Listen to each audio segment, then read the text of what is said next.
Hello everybody and welcome back to The Way That I See It. This week I'm talking all about how to figure out what it is that you want and in turn how to create change. So a few weeks ago I did a podcast all about how to figure out what you want, right? And I think what I maybe left out of it, and it's funny, isn't it, how you do this, how you go, I've got an idea, this is what I think I'm going to talk about, and then actually that idea evolves inside you. Like if you're an entrepreneur, I know you'll totally relate to that. So that idea really evolved from me because I've been working through my own stuff, right? And to be super clear, I don't think that you'll ever arrive. I don't think personal development is ever done. I don't think you ever reach a destination. It's one of the most infuriating factors about growth in business is that there is no final destination, right? And so my biggest takeout really was that I shared with you how to kind of get clear on what your goals are, how to get clear on what you want from that perspective, but you've then got to translate that into action to then be able to actually enable and make change. So what I want to talk through is how to create the change bit. This is the bit that I know how to do really well. Like I'm really good at this. And as much as it can become difficult for me sometimes, actually what I find is that the harder it is, the more I absolutely need to do it. That's my personal belief. So when it comes to creating change, that the human beings, we tend to know more about what we don't want than what we do want. And that is normally because human beings are driven away from pain rather than they are towards pleasure. So we could know that we want to lose 5 pounds, but if that's not critically a problem, our clothes still fit, we're not unwell, we might not actually do anything about it, right? Whereas it gets to the point where we become sick of ourselves. So we reach like a breaking point where we're like, can't do this anymore. And often this is where somebody might actually do something about a heart attack, or they might get sick, or they might hate how they look in pictures. And that is normally a catalyst for change because they've reached a pain point they're no longer willing to tolerate. But the whole time they could have moved towards that body goal. They could have moved towards that transformation, but they chose not to make it and not to take it because they weren't uncomfortable enough. So often we know more about what we don't want. I don't want to be fat. I don't want to be broke. I don't want to be in this relationship. I don't want to be whatever.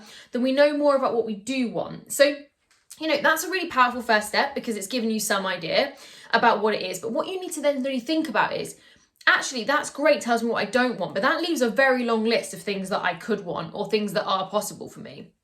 And so for me, what I try to ask myself is if there were no limits, right?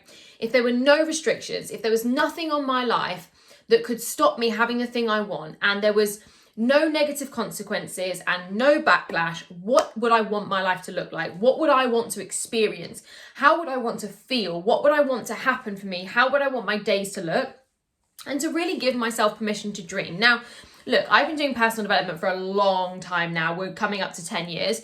And so you're always on an evolving journey. So the first version or the first iteration of what you come up with when you ask yourself that question of what would my life look like if there were no limits, right? Will probably be a way smaller version than what you will want it to be 3, 4, 5, 6 years from now, right?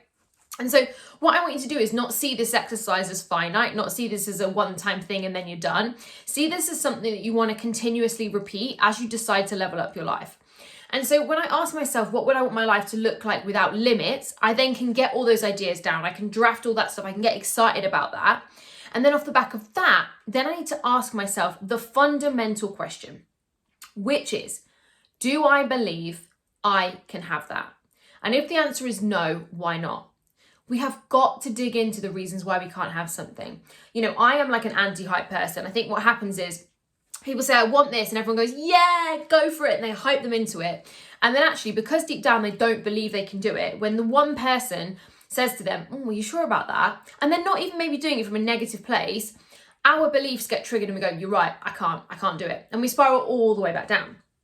So for me, what I've really learned to do is to dig into the feelings of a belief. So not just do I believe I can have it? Yep, it feels logical.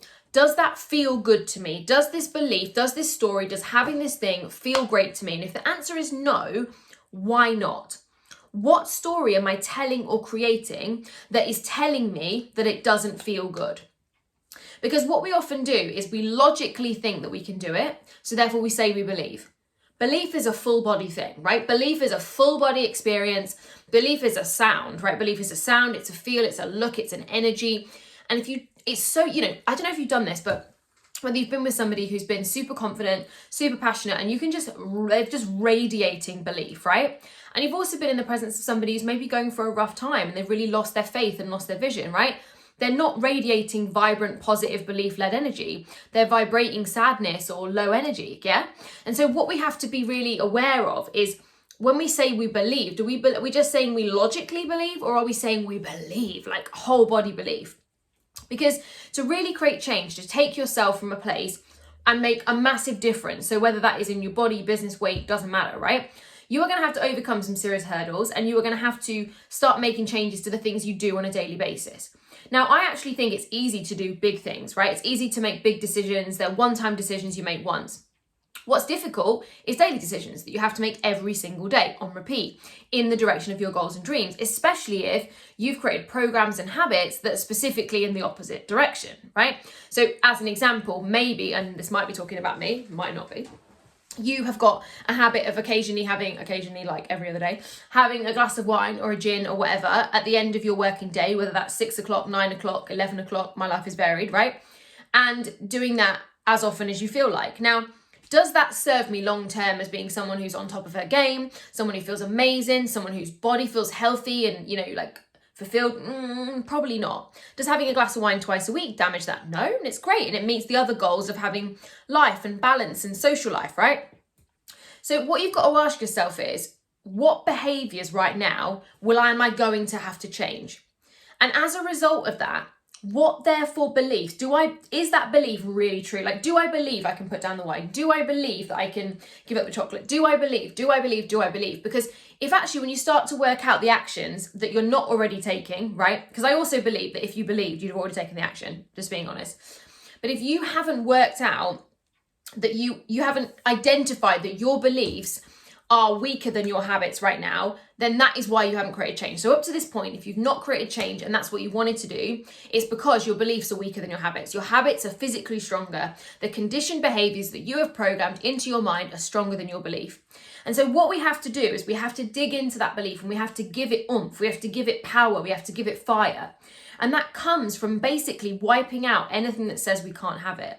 Now, this is why I made the Build Your Belief bundle, right? Because I actually know there's a bit of a 5-step process in transforming someone's belief system.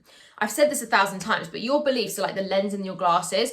They absolutely massively impact the way you see the world, the way you make decisions, the way you think about things. And if you identify something that you want, but then a belief that says you cannot have it, you must work deep into that belief to break down the bullshit, to break down why you believe that, to know where that came from, and then to ultimately do the work beyond that step to empower yourself to choose a new belief instead. Now, that step process has been something that I have done over and over and over and over. And what I've done now is put it into a formula. I've put it into a 5-step system with 4 bonus modules and 5 sets of homework and task book to make it easy for you. Because for me, I think that what happens sometimes in personal development is we go general, right? We're like, let's just get general information. But here's the thing. If you know that right now you need to be building a new belief system, then get specific on build a new belief system, right? Because it's your beliefs that are the driver between the thing that you want and actually getting it. The belief-led action. So then you've worked out that you need to do some work on your beliefs. When you clearly have a lens of absolute, no question, I believe this is going to happen for me, then you can take your first step. Because then you're taking that first step with faith and certainty and conviction that it's going to happen for you. But when we try to take action without the belief, what happens is we want to see instant results. We look around, we look left, we look right. And when it doesn't start to happen, we don't trust in the big picture. And if you've got a belief that says you never finish anything that you start, imagine doing that all over again and then reinforcing that negative belief. This is why we have to dig into the beliefs at this first hurdle, at the feeling of wanting something, at that feeling of desire, and asking myself, actually, I want this, but do I actually believe I can have it? Because if the answer is no, that is where the work must be. You cannot desire, you cannot take more action than your beliefs, right? Your action will never overtake your beliefs deep down. Even if you do it temporarily, right? An extreme diet is a great example of this. You could follow an extreme diet for a set period of time that overwrites your beliefs about yourself. But once you reach the end point of that extreme diet, because there will be one, because they're not sustainable, what will happen is your belief system will kick in and you'll end up right back where you were. Now, I do believe you can incrementally change beliefs over time, but if I'm honest, the foundations are laid. So what we have to get really good at is, rather than trying to do more, is actually shift the belief before we take the action. And this is why I've become so freaking passionate about talking about how to create change. Because I believe when you shift your belief system, when you rewire the way that you think, when you level up that belief lens in your mind, the action feels easy. When the action feels easy, we get a nice big dopamine and serotonin hit because it feels good. We feel empowered. We remind ourselves that anything's possible for us, and then we start to create change. But if we try to take action without believing that we actually can, the action often puts us up against a brick wall. We feel like we go backwards and we quit and we stop all over again.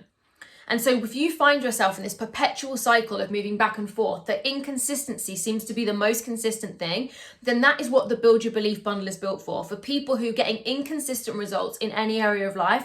Because I promise you, the reason that is happening is the lack of consistency in your belief system, that lack of belief in yourself, in your dreams, your visions, and your goals. And as a side note, it's very normal to believe in yourself in one area of life and then not see these beliefs translate across other areas of life.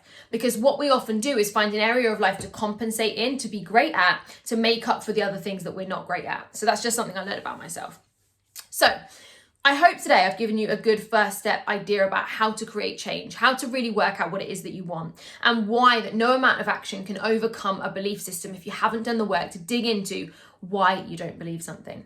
So that is it, a bit of an overview. I'm going to talk more about creating change in the next couple of weeks. So make sure to stay tuned to the next episode. And as always, I would love to see a like, subscribe, and any comments that you've got. And if you want to reach out, have a chat, my email is lucy@lucysuperfox.com, and I look forward to hearing from you. That was the way I see it, and I'll see you on the next episode.